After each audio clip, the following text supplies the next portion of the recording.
ஒரு மாலையில் டோரா என்ற ஒரு ஆர்வமுள்ள சிறுமி தனது கொல்லைப்புறத்தில் விளையாடிக் கொண்டிருந்த போது தனது புத்திசாலித்தனமான பூனை புஜ்ஜி ஒரு ஒளிரும் பலூனைத் துரத்துவதைக் கண்டாள்.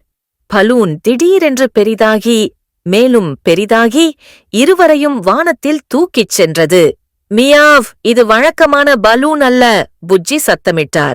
அவை மேகங்கள், நட்சத்திரங்கள் மற்றும் ஒரு சிரிக்கும் வால்மீனை கடந்து மிதந்தன.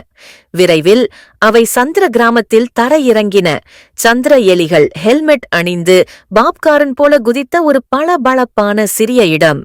மேயர் ஸ்கியூக்கி, தலைமை நிலவு எலி, எங்களுக்கு உங்கள் உதவி தேவை, எங்கள் சீஸ் ராக்கெட் சிக்கிக் கொண்டது என்றார். டோரா தனது கருவிப்பெட்டியை பயன்படுத்தினார்.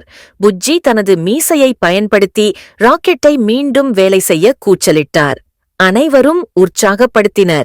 நன்றி தெரிவிக்கும் விதமாக அவர்களுக்கு சந்திரன் குக்கீகள் மற்றும் ஒரு புதிய மந்திர பலூன் வழங்கப்பட்டது.